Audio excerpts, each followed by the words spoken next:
Bismillahirrahmanirrahim. Assalamualaikum warahmatullahi wabarakatuh. Untuk anak-anak kelas 11 dan 12 IPS, untuk materi PKWU di pertemuan kedua ini yaitu kita akan tatap muka secara online ya di daring ini. Nanti video ini akan Bapak upload di YouTube, nanti bisa kalian pelajari. Nah, untuk kelas 11 itu sendiri ya, seperti yang sudah sebelumnya Bapak pelajari ketika di kelas 10,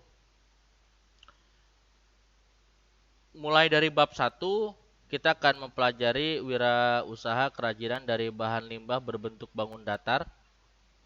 Sekarang kita contohkan saja ya, apa sih bentuknya?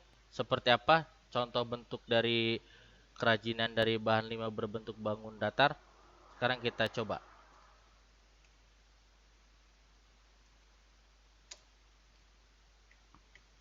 Wirausaha kerajinan dari bahan limbah berbentuk bangun datar. Kita contohkan satu. Nah, ini ya. Ini salah satu contohnya. Jadi produk kerajinan pada awalnya dibuat untuk tujuan fungsional, baik untuk kepentingan keagamaan, religi maupun kebutuhan praktis. Di sini ada berbagai macam sampel, mulai dari sampah rumah tangga, kemudian ada limbah-limbah yang lain, di mana limbah itu dibagi menjadi dua, limbah organik dan juga limbah anorganik. Sekarang secara keseluruhan aja ya, untuk contoh-contohnya. Ini salah satu contoh kerajinan dari bahan limbah berbentuk bangun datar, dan ini dibuat sebagai pot. Kemudian ada lagi ini tas berbentuk tas. Kemudian banyak lagi ini untuk tempat buah-buahan ya, parsel. Dan ini proses pembuatannya seperti ini. Banyak sekali untuk contoh-contohnya. Ya, banyak sekali untuk contoh-contohnya. Ini juga contoh-contohnya. Sekarang kita buka ya contoh. Misal kita buka contoh kerajinan bahan limbah berbentuk bangun datar. Nah, ini contohnya, contoh yang pertamanya. Nah, kembali lagi ke sini. Kita akan masuk ke yang pertama. Nah, di sini kemarin kalian sudah mencatat ini ya.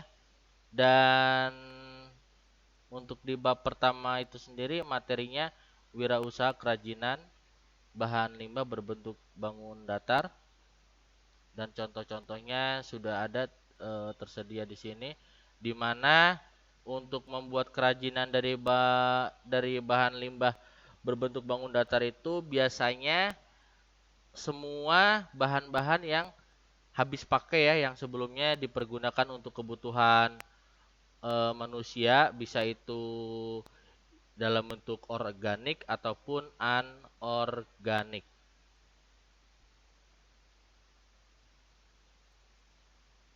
Nah, sekarang untuk tugas di pertemuan kedua ini, tugasnya seperti ini. Instruksinya adalah coba kalian berlatih menentukan peluang usaha untuk produk kerajinan dengan memanfaatkan bahan dari limbah berbentuk bangun datar yang ada di sekitarmu dengan ketentuan sebagai berikut. Bapak contohkan ya di sini ya. Kita buka notepad. Kemudian yang pertama, produk kerajinan yang akan dijual. Oke, contoh. Berarti di sini akan Bapak buatkan misal seperti ini. Satu, produk kerajinan yang akan dijual. Misal, kita akan menjual produk pot tanaman dengan bahan dasar limbah koran. Nah, kemudian yang kedua, konsumen yang akan dituju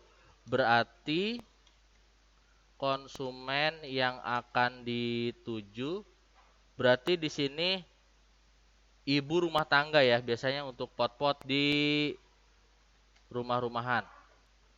Kemudian yang ketiga, untuk analisis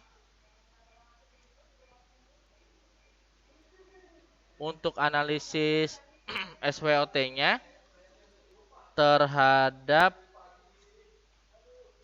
peluang atau ide usaha yang akan ditetapkan. Nah, jadi di sini maksudnya itu ada, kalau SWOT itu kan ada 4. Yang pertama, jadi kita gini aja nih. Jadi yang pertama itu kekuatan usahanya seperti apa? Kalian jabarin di sini. Kekuatan usahanya seperti apa? Kemudian yang kedua, kelemahannya seperti apa? Jadi kelemahan usaha ini, kerajinan ini seperti apa? Kalian jabarkan di sini. Nah, kemudian peluang usahanya ditujukan untuk kalangan apa saja? Itu kalian jabarkan di sini. Dan yang terakhir, ancaman. Nah, ancaman di sini maksudnya peluang ruginya. Peluang ruginya bisa dari bahan baku yang jarang atau seperti apa kayak gini. Jadi tugasnya seperti ini. Ini contoh ya. Ini contoh. Jadi kalian silakan nanti cari selain dari sini. Ingat untuk ini ya diisi, kemudian kekuatannya juga diisi, kelemahannya juga diisi, peluangnya juga diisi, dan ancamannya diisi. Setelah itu kalian jabarkan ke dalam rekaman suara bentuk-bentuk ini ya. Setelah itu kalian kirimkan seperti biasa di Google Classroom. Jadi nanti ininya kalian buat dulu di buku catatan, kalian tulis dulu, kemudian nanti setelah selesai sampai yang ancaman ini kalian bacakan dengan cara direkam di handphone, setelah itu dikirimkan di Google Classroom. Demikian untuk hari ini. Bapak tunggu tugasnya. Sekian. Assalamualaikum warahmatullahi wabarakatuh.